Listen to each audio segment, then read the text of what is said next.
ব্রিজের উপর দেওয়া পাওয়া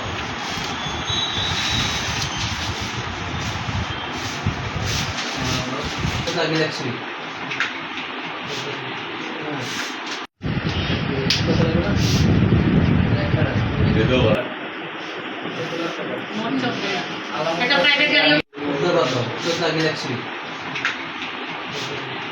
ডিলার বানাই রানা একটা বানাই গেল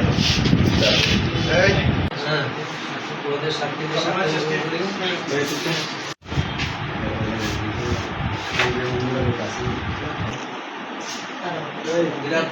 অপরাধ করছো অপরাধ আপনার সামনে বলবে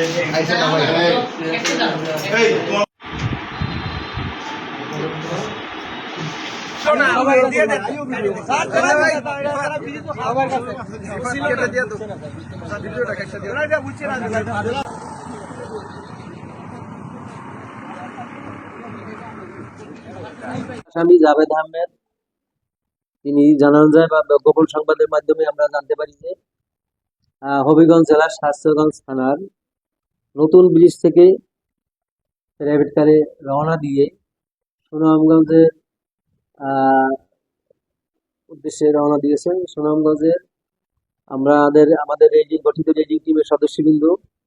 শান্তিগঞ্জ থানার সদরপুর গ্রামস্থ সিলেট সুনামগঞ্জ রাস্তার সদরপুর ভাঙ্গা ব্রিজ সংলগ্ন জামালের চায়ের দোকানের সামনে থেকে রাস্তার উপর থেকে আমরা গাড়িটি